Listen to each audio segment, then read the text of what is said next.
తాకట్లో ఉన్న బంగారాన్ని విడిపించి ఆ రోజున మార్కెట్ ధర కట్టి మిగిలిన డబ్బును మీకు అందిస్తుంది కొమ్మూరి గోల్డ్. నమస్తే, వెల్కమ్ టు ఐ డ్రీమ్. నేను రేచల్. హస్త సాముద్రికం ప్రకారం చాలా మందికి రేఖలు ఉన్నాయని తెలుసు, ఆ రేఖల్ని నమ్మేవాళ్ళు ఉన్నారు. అయితే ధనరేఖ ఎక్కడ ఉంటుంది, దాన్ని కనుక్కోవడం ఎలా? డబ్బు ఎవరికి చేతి చెప్పండి? ప్రతి ఒక్కరికి ధనరేఖ ఎక్కడుంది, ఎంత ధనం వస్తుంది అని తెలుసుకోవాలని ఉంది కదా. మరి ఈరోజు ఆ డౌట్ని క్లారిఫై చేయడానికి మనతో పాటు ఉన్నారు హస్త సాముద్రికంలో 11 ఏళ్ల అనుభవం కలిగిన భైరవ దేవాంశ్ శనిగల గారు మనతో పాటు ఉన్నారు. వారితో మాట్లాడదాం. నమస్తే అండి. నమస్తే అమ్మా. చాలా మందికి డబ్బు కావాలని ఉంటుందండి. అసలు డబ్బు లేనిది ఏ పని జరగదు. ఇంకా ఆడవాళ్ళకైతే చెప్పనక్కర్లేదు. పాపం రూపాయి దాచి మరీ లైఫ్ లీడ్ చేస్తూ ఉంటారు. నిజంగా చేతిలో ధనరేఖ ఉంటుందా అండి? అందరికీ ఉంటుందా? ఉంటే గనక ఎలా గుర్తించాలి? ఇది పెద్ద డౌట్. మా వ్యూవర్స్కి క్లారిఫై చేయండి. హస్తంలో ధనరేఖ ఉంటుందమ్మా. అంటే ధనం అనేది మనకి ఇక్కడ చూసుకుంటే ఓన్లీ ఒక రేఖ ద్వారానే ధనం అనేది కాదు. ఇక్కడ మనకు 3 రేఖలు ప్రధానంగా ధనరేఖను సూచిస్తాయన్నమాట. చాలామంది మనకు చెప్తారు ఓన్లీ ఒక్కటే ధనరేఖని. అంటే ఇక్కడ మనకు చూడండి. సో ప్రధానంగా మనం చూసుకుంటే ఈ భాగ్యరేఖను, సో ఈ భాగ్యరేఖ ఇక్కడ నుంచి స్టార్ట్ అయిపోయేసి ఇక్కడ మనకు శని పర్వతం వరకు చేరుతుంది భాగ్యరేఖ. ఇది మనకు ప్రధాన ధనరేఖగా చెప్తామన్నమాట. ఇదేంటంటే ఓన్లీ ఇట్లా ఎవరికైతే ఈ రేఖ ఇక్కడ నుంచి కంకన్ రేఖల నుంచి స్టార్ట్ అయిపోయి శని పర్వతం వరకు చేరుతుందో వాళ్ళైతే పుట్టుకతోనే అదృష్టవంతులు. ఏదో అంటే వాళ్ళ ఫాదర్ కానీ లేకపోతే వాళ్ళ తాతలు ముత్తాతలు కానీ ఏదో విధంగా వాళ్ళకి ఆస్తులు ఉండడం కానీ ఇవన్నీ ఉంటాయన్నమాట. వాళ్ళు పుట్టుకతోనే అదృష్టవంతులు, ధనవంతులు అని చెప్పచ్చు అనమాట. ఇదేంటంటే వాళ్ళకు ఓన్లీ ఒక ఇన్కమే ఉంటుంది. ఎవరికైతే ఈ ఈ ఈ భాగ్యరేఖ అనేది స్ట్రైట్గా పొడవుగా అటుపక్కకి ఇటుపక్కకి వంగకోకుండా స్ట్రైట్గా వెళ్ళిందనుకోండి, శని పర్వతం వరకు చేరిందంటే వాళ్ళకు ఓన్లీ ఒక స్థిరమైన ఆదాయం ఉంటుంది. అది జాబ్ కానీ, జాబే మెయిన్ జాబ్ ఉంటుంది. ఎందుకంటే ఇది స్ట్రైట్గా గట్టిగా బాగా బలంగా ఉంటుంది. వాళ్ళకు ఒక జాబ్ పరంగా ఉంటుంది. దీన్ని మనం ప్రధానంగా ధనరేఖగా అంటాం. అంటే దీన్ని కెరియర్ రేఖ లేదా అదృష్ట రేఖ, ధనరేఖ అంటాం. ఇది ఓన్లీ ఒక ద్వారా వచ్చేది. ఇంకొక ధనరేఖ ఏంటంటే రవివేలి కింద ఉంటుంది. ఈ రవివేలి కింద ఇది మనకేందంటే మనకు ఈ ధనరేఖ ఎలా సూచిస్తుందంటే ఆత్మగౌరవం ద్వారా, అంటే బిజినెస్ ద్వారా. అంటే ఈ రేఖ ఉన్నోళ్ళు బిజినెస్ బాగా చేయగలుగుతారు, పొలిటీషియన్స్ అవుతారు. ఎవరికైతే ఈ రవిరేఖ ఇక్కడ స్ట్రైట్గా ఉందనుకోండి, కంకన్ రేఖల వరకు చేరుతుంది. కొంతమందికి వాళ్ళు మంచి పొలిటీషియన్స్ అవుతారు. స్ట్రైట్ లైన్ రవిరేఖ అంటే రవి అంటేనే మనకు గవర్నమెంట్ అనమాట. పొలిటీషియన్స్కి ఈ రవిరేఖ ఖచ్చితంగా ఉంటుంది. ఈ రవిరేఖ ఎవరికి నిలువుగా ఉంటుంది. దీన్ని మనము ఒక రకమైన ధనరేఖ అంటాం. తర్వాత చిటికెన వేలి కింద కనిష్ట అంగుళి అంటాం. ఈ చిటికెన వేలి కింద చిన్న చిన్న నిలువు రేఖలు ఉంటాయి.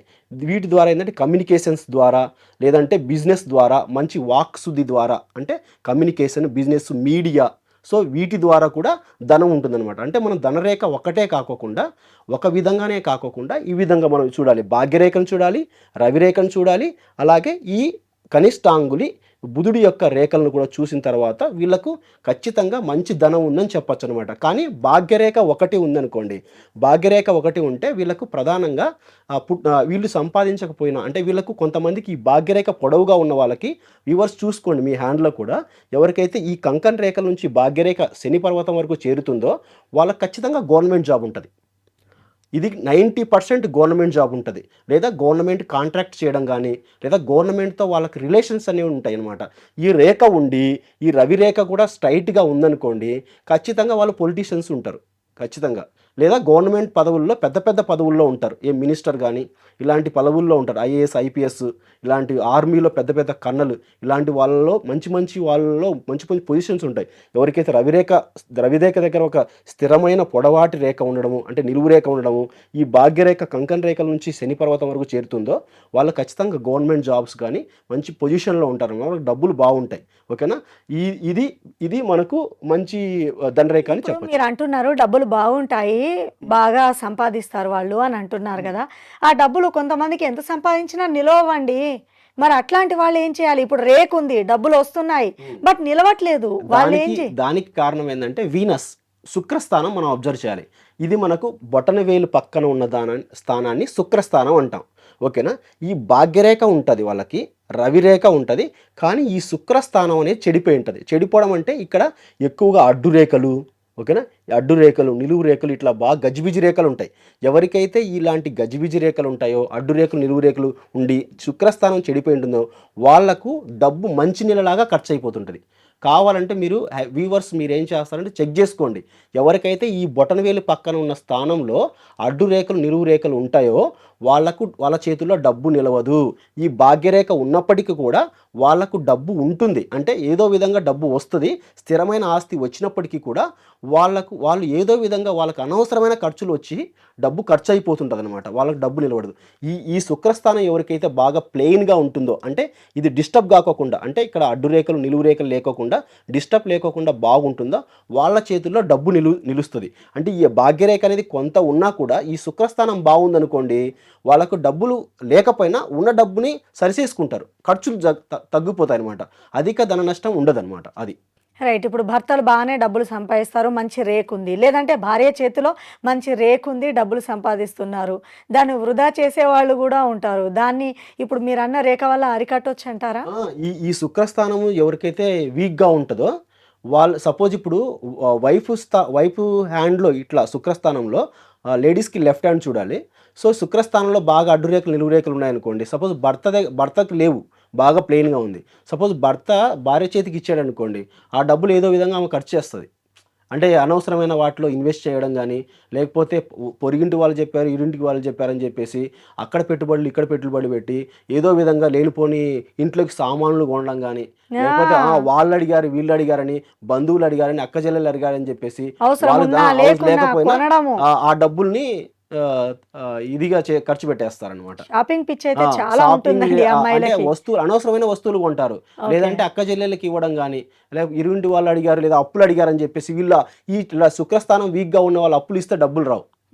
ఎవరికైతే శుక్రస్థానం దగ్గర అడ్డు రేఖలు నిలువు రేఖలు ఉంటాయో, అది జెంట్స్ అయినా లేడీస్ అయినా, వాళ్ళ దగ్గర డబ్బులు నిలవు, వాళ్ళు అప్పులు ఇస్తే ఆ డబ్బులు రావు.